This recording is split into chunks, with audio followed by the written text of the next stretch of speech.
as part of the Silicon Valley Black Project, which produced the documentary film A Place at the Table about the Black pioneers of Silicon Valley. Today, we are talking with Taylor Baloney, the founder and CEO of the tech startup company Find My Everything Incorporated. She is unique to the tech world. She is an example of the unrepresented double minority in the startup community. Taylor has designed a unique device with a dual purpose, first to prevent human trafficking, as well as being used for other domestic purposes such as lost handbags, phones, and other personal items. Hello, Taylor. Well, outside of Find My Everything Incorporated, what are your interests? And who are you? So I'm actually the oldest of 5 siblings. Definitely a lot of responsibility to, make it and to do great because, I have a lot of people looking at me. And I live in the Bay Area right now. I actually grew up here in Silicon Valley, which is really interesting because growing up, I never really thought I want to do something involving tech. I actually used to be interested in the medical field. School in New York, St. John's University, I studied. So I thought I wanted to be something in the medical field and realized it was not for me. I always was very entrepreneurial. I wrote my first business plan. I was only 9 years old. I never knew what I wanted to do, but I wanted my own, right? And so I was like, you know what? The medical field isn't for me, but I still want change. I still want impact, and I still want to own my own thing. And that's kind of where Find My Everything started, honestly. At one point, I was a flight attendant. I flew for United and American, and I was on the plane, and I put my phone in the wrong bag, and I thought someone stole it. So when I landed, I'm looking everywhere for my phone, and I used to Find My iPhone because you can use Find My iPhone to track it.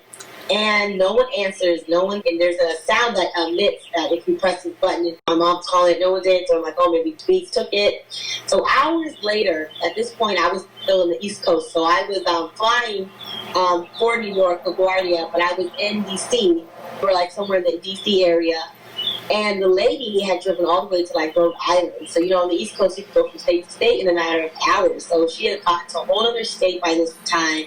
And she finally responded and she said, oh, I just saw this phone in my bag and I'm just now hearing it because I put my bag in my trunk. So she didn't even hear the sound until she arrived. She was super, super sweet. She was away on business and she FedExed it to me. So she did priority 1-day shipping. So the next day I got my phone.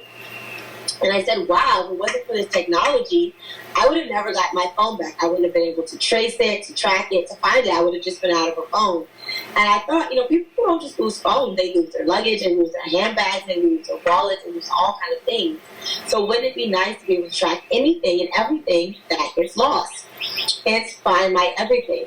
So Find My Everything originally started as a way to track missing items. And then my mother, who helps me a lot with branding, has over 30 years of marketing and branding experience, said, why don't we just not limit it to items? People lose their children. There's people with dementia, Alzheimer's. Human trafficking is a huge epidemic. So why don't we expand into safety?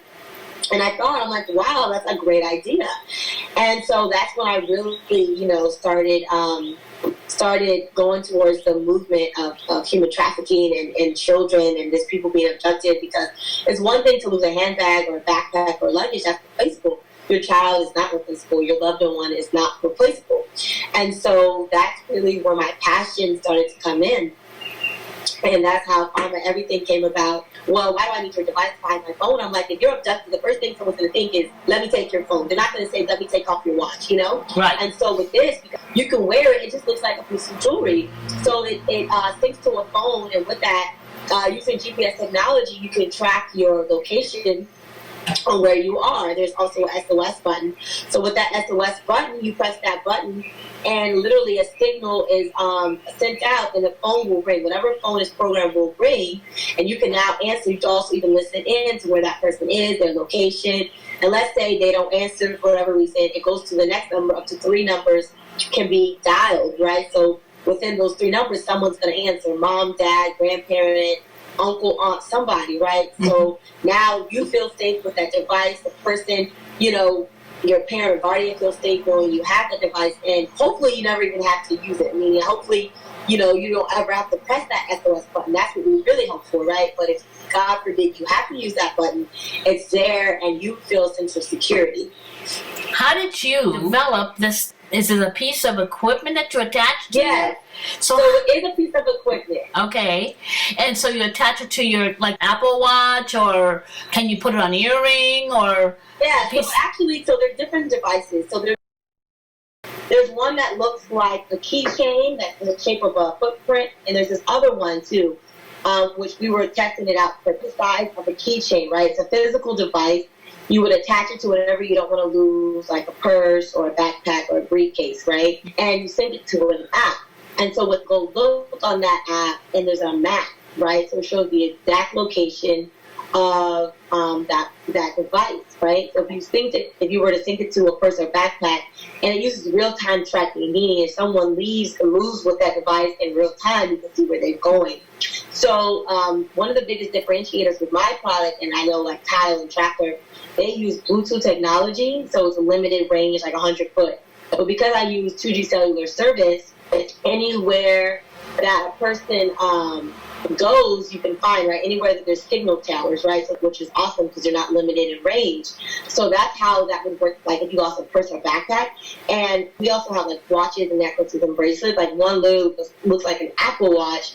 With that, it looks like really cute too, different designs. And so if, this person goes missing, and with that chip, that's when you're able to track that person or that item. And with that app, you can go on there and you can see, where they are, real-time tracking. And then you can even listen in, which is really cool. So, let's say you want to see, where they are, what's going on, you can listen in as well. Went from an airline employee to CEO. Is that overnight kind of thing? What possessed you to leave this one career and just quickly make this U-turn with no technical background? I know. So for me, I don't have a technical background, right? I did to kind of backtrack, I was studying medicine when I was in college the first 2 years, and I realized this is not for me. Yeah. I switched my major to business management. So I ended up studying business management. And like I said, I knew I wanted to have business, and it was kind of like, I was looking for what do I want to do, but I was like, I want something creative and innovative. I want to start something that's mine, but I don't know. But I'm like, it'll come to me when it comes to me, right? I also love to travel, so I'm like, let me be a flight attendant. I knew that flight attendant wasn't something that was going to be like my long-term career, but I knew for now, make some money and I can travel the world. Why not? And I always thinking a flight attendant would be temporary until I found exactly what I wanted to do. And when I got this calling, I really believed in it. And I believed in it so much that I was willing to quit my job and quit everything, leave my apartment in New York City, and found out I had this idea. And I'm like, I'm from Silicon Valley. I'm from the place of technology and innovation. So what better place to be at when it comes to a startup company than Silicon Valley? Right. So I'm like, I might as well go back. I'm like, it's expensive. I don't have my own place, but my family has a place that I can stay.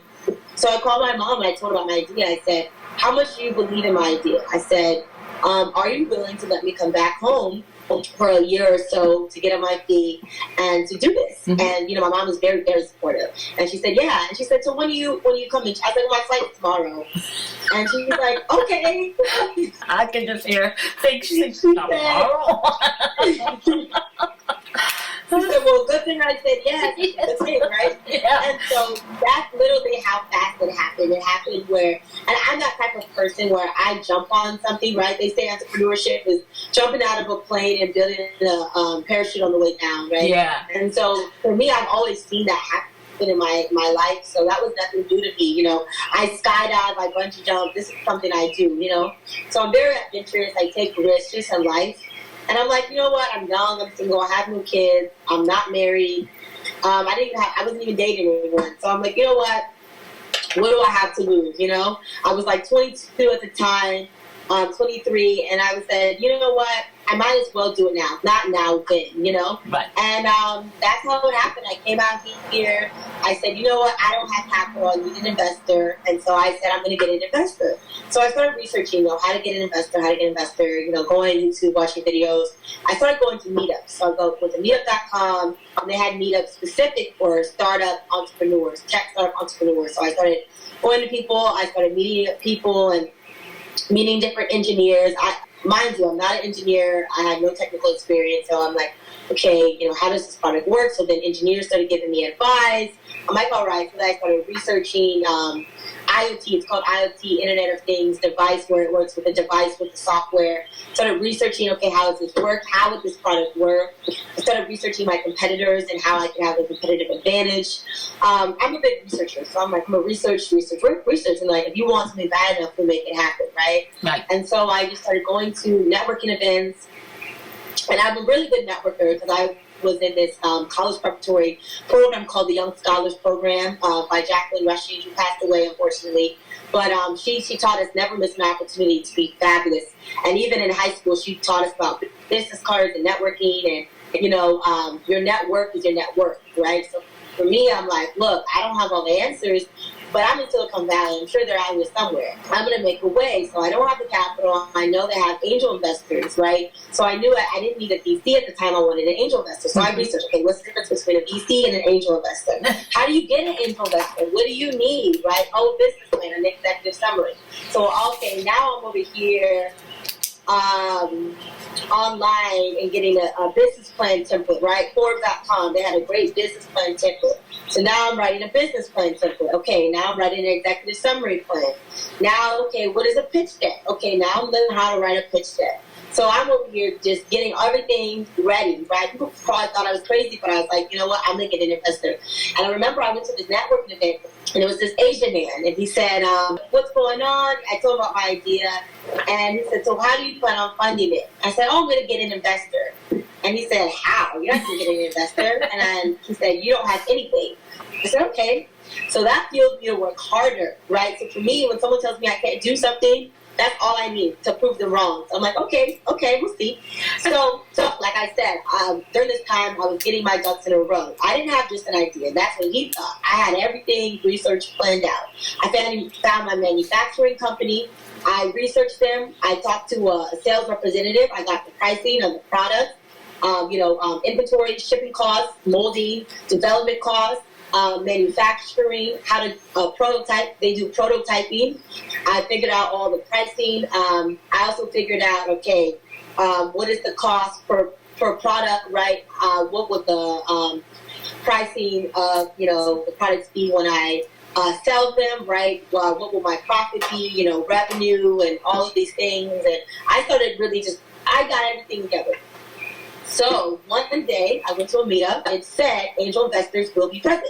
So I said, okay, it was like $10 to attend. I'm going to go to this meetup. I'm going to dress up nice. And I said, I'm going to get an angel investor.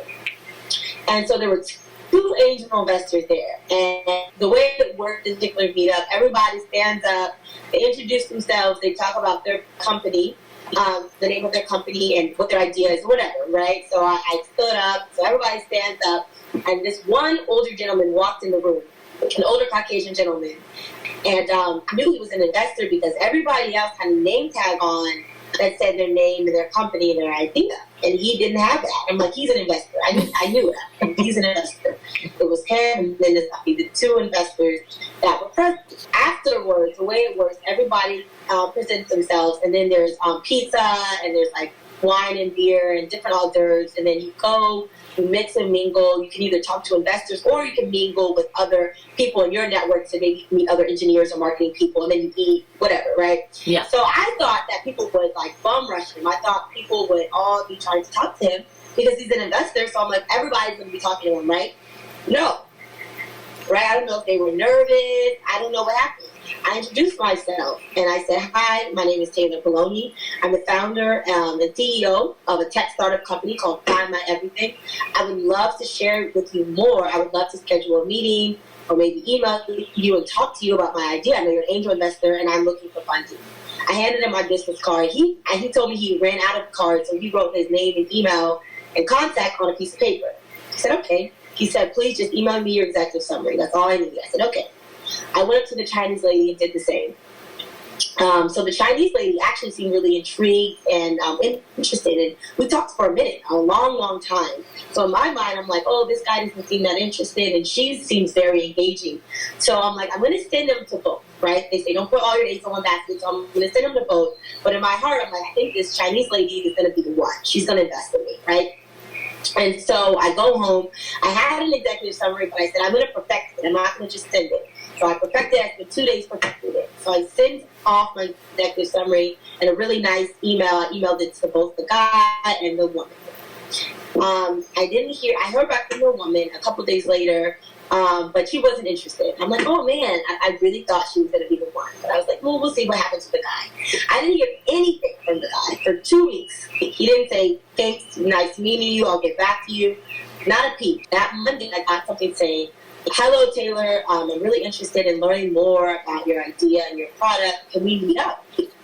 And so I was so excited because I was like, wow, I thought he wasn't interested. But I guess he was taking time to, really read over everything and decide what he wanted to do. And so we met at Capital Club. And my mom was a member at the time because of one of her businesses she was doing, right? So she was already a member. And she was like, you know what? We're going to impress him. You go with all your documents, your business plan, your executive summary, all of your stuff. And I'm going to go, right, with my experience on marketing and branding, and we're going to go and we're going to get him. And I said, well, Mom, remember that guy told me, I'm not an engineer and, I don't have technical experience, so I'm a little nervous. And she's like, don't worry about that. She's like, you have your research. I have my marketing and branding. We can outsource an engineering team, right? Or we can develop or hire engineers. You don't have to be an engineer, right? We can outsource it. I'm like, okay.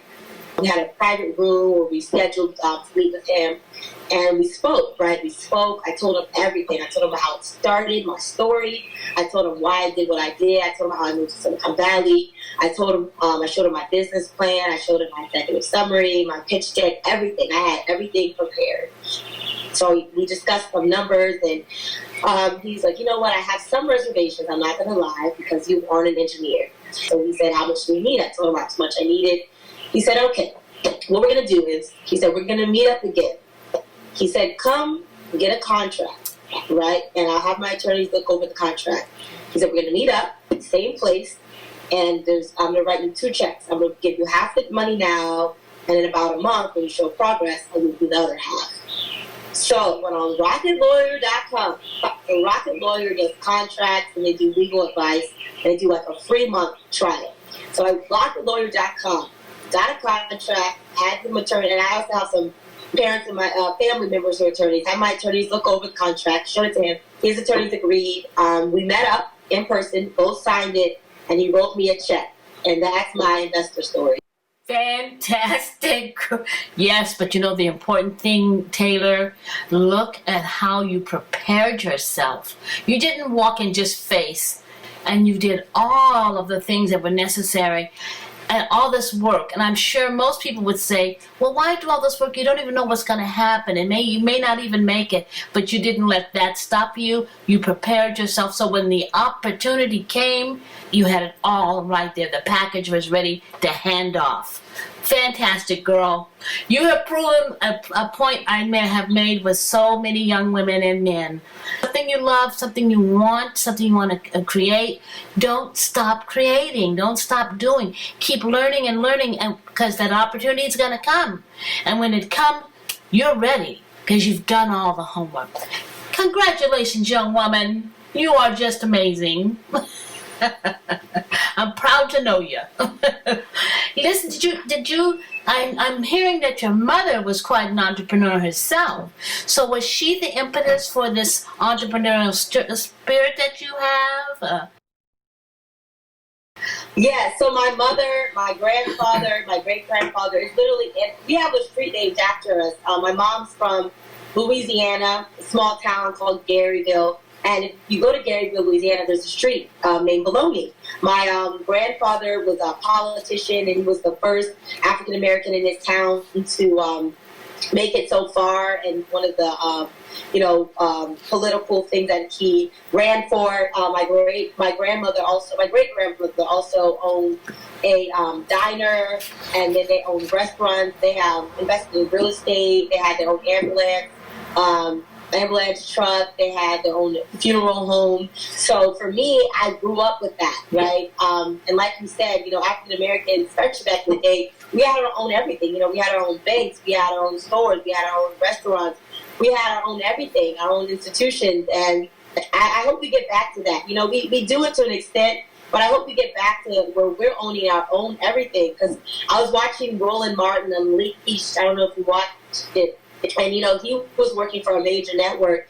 And he said, you know what? I was sick of people telling me what I can and can't say, what I can and can't do. They were cutting back all of these black TV specials, right, and black networks. And I said, you know what? I'm going to have my own, right? I'm going to start from scratch.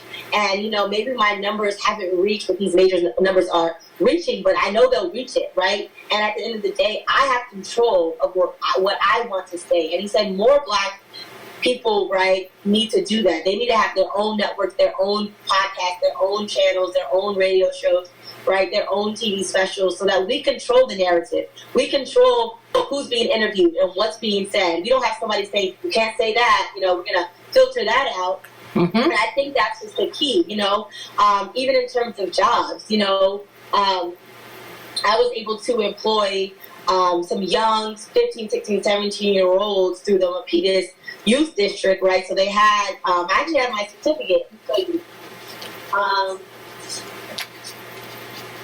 Through the city of Milpitas, they gave me my certificate, Find My Everything. Oh. It's the Milpitas Youth Force. It was their first year doing it. So the way they did it is they wanted different businesses in the area to be able to get some labor, but also to teach the young high school students in the area some new skills. So I had some interns, and they did marketing. One worked on my website, which is fabulous. She helped my website. Some did like branding, and they did different things. But I had my office in San Jose. They came to it. We were able to collaborate and be creative. I had another young man who did a lot of logos and designs for T-shirts that I had created, and all kind of things, right? And they were a blessing. The Milpitas actually, they are the ones who actually paid them $15 an hour. So that was a blessing. And then it was nice. It was a nice feeling to know, you know what, I made an impact. And I remember afterwards, this one young lady wrote me this beautiful letter thanking me for the experience and for the opportunity. And I realized, this is why I'm doing what I'm doing. Not only, is the product wonderful and it's going to help, but, I can employ people and give people opportunity and jobs and experience that they can put on their resume, and it's like that's really what it's about, creating opportunities for people in this generation. And yeah, it just was fantastic. And I love entrepreneurship. I know it's hard, it's rough, not easy. Yeah, but it's just no one said it would be easy. No, but it's just as hard to work for someone else. It really is just that hard. And if you're doing it for yourself, part of it is, for the most part, and what I don't hear this in you at all. Most people are telling themselves why they can't do it. Yes.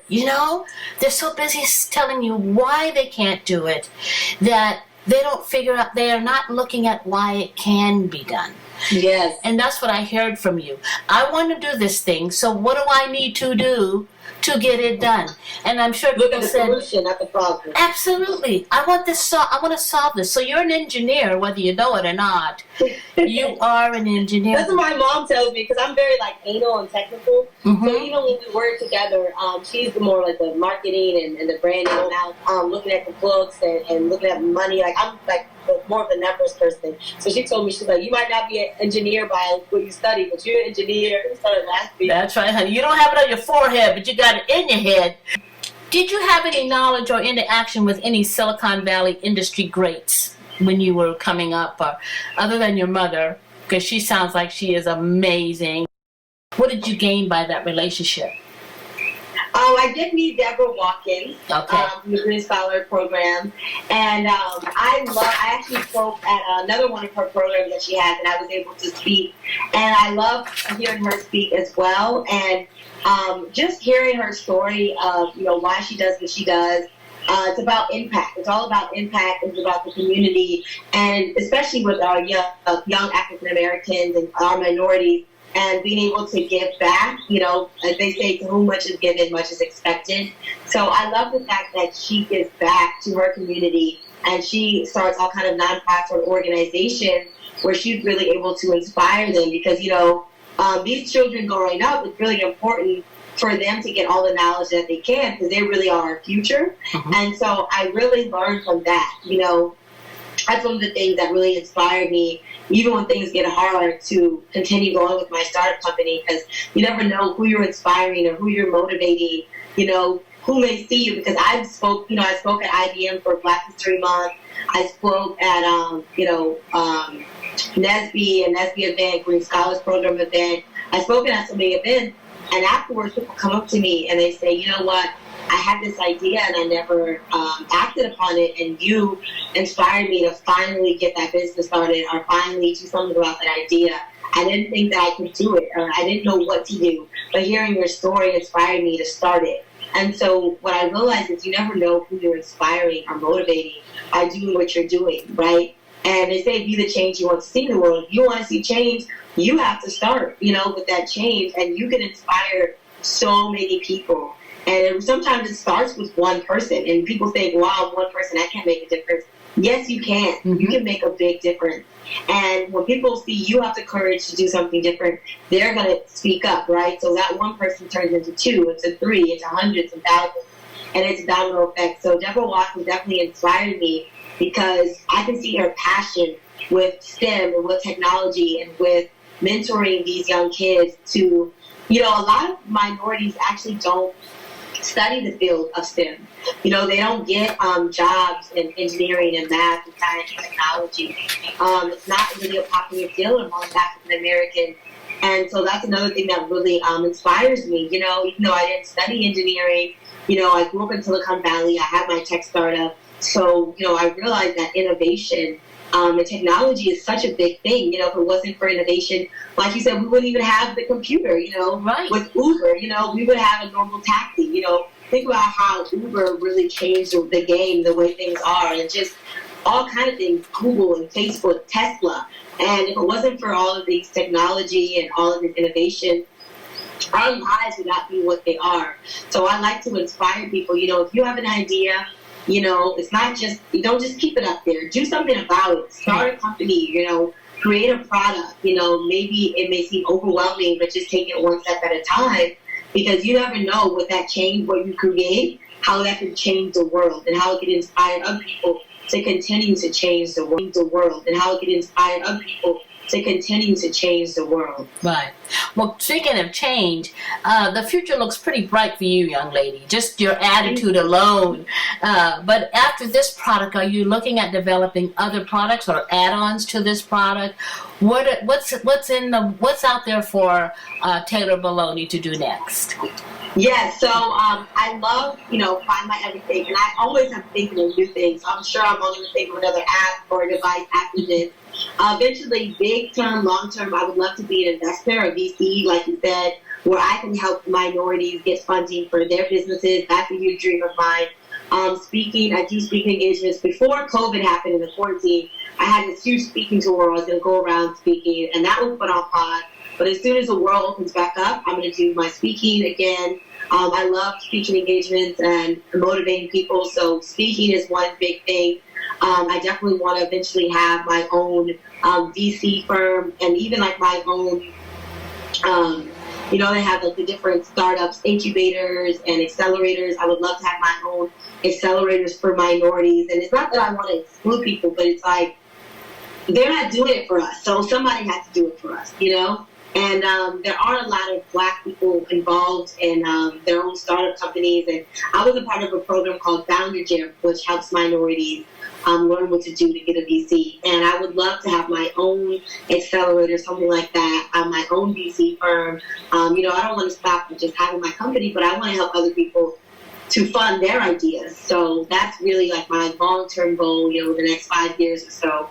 But yeah, I don't want to stop just on my ideas. I want now to fund other people to now have their own ideas. And like you said, a lot of times people don't want to fund us, you know, so it's like we have to be that change in our own communities and give that money to our people. So that's definitely. So it sounds like not only are you going to develop more products, but you're also going to bring along folks who have ideas and possibly support them from when they begin to develop things.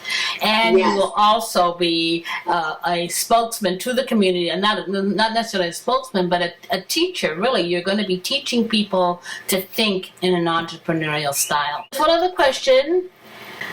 Young people will find your story compelling. What part of your story would you tell young inquiring minds? And last question is, what would you tell your young self if you could go back and talk to yourself when you were just starting out as a teenager? What would you tell yourself? So if I were to go back in time and talk to young Taylor, I would definitely say, don't let the little things discourage you, right? Meaning, like, in life there's going to be so many obstacles, right? But just to look at that bigger picture, because I know when I was younger, like, I'm different now than when I was younger. When I was younger, I did let little things bother me, and, you know, obstacles and stuff that really impacted me, especially when I was trying to do something and I'm like, you know, why is this happening? And there's so much, a part of my story that I didn't get to share, but there were so many obstacles along my way. And what I realized is people see the glory, but they don't see the story, right? They see you on top, but they don't know all the obstacles you had to do to get there. So if I were to tell my younger self something, it would say, you know what, keep going no matter what you have to endure. The person I am now, I wish I was that woman from the beginning, because I think that my life would have been a little bit more smoother in terms of where I handle things.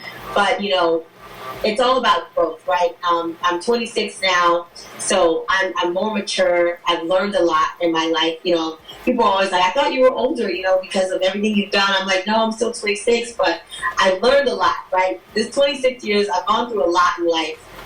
Challenges, obstacles, but I've had so much beauty in my life as well. I've achieved so much as well. I've inspired people. I've inspired myself, because sometimes you're so busy looking at what you haven't done. Sometimes you have to stop and throw the ropes and look at what you have done. And my mom tells me all the time, and that's another thing I would tell my young self, don't beat yourself up, because you're doing a lot, right? Yeah. And I have to remember that, like, remind myself, you're done a lot. You know, sometimes you're like, man, I wish I could do more. I wish I was even farther along in what I've done. But I'm like, you know, you've employed people, you've inspired people, you had different speaking engagements, you developed product. Like, you're very far along for your age, and, you know, your passion and your persistence has gotten you this far, and it's going to get you even further along. And there's always going to be obstacles, there's always going to be challenges. But when you remember your why and why you're doing what you're doing, that's what's really going to keep you going. So that's what I would tell my young self. Fantastic. Well, now, if someone wanted to buy your product, where would they find how would they find it, and where would they go? So right now, due to COVID, we were put on pause with the manufacturing company, but we will be soon, you know, where they're able to purchase the products. I'm going to be getting it in, like, Walmart, Target, stores like that. So I'm going to be doing B2B, and also B2C, but with Walmart and Target. So I was going to originally have it where they can purchase it directly from my website. We're doing a little rebranding and reshifting. So I do plan on partnering with, like, Target, Walmart, Best Buy, stores like that, so that they can just go directly in and purchase it. If they want to find out more, they can go to my website, which is findmyeverything.org. Mm-hmm. It's not a nonprofit, but not compensated, so some people always ask me about that. But if you would like more information, findmyeverything.org. And I will be posting, updating it where I put more information on speaking engagements, to where if you want to book me for a speaking engagement, whether it be a school or program, if you would like me, you know, to fly even to another state, I would love to continue to motivate and inspire, whether that's speaking on entrepreneurship, technology, innovation, or just human trafficking. I do a lot of different speeches, so I would love to do that. If anybody wants to book me for a speaking engagement, just contact me directly on my website. Fantastic. Say hello to your mother. I haven't met her yet, but I'm planning to. And yes, awesome. You take care and have a great day. You too. Thank you, Taylor, for sharing your journey with us. And thank you for listening.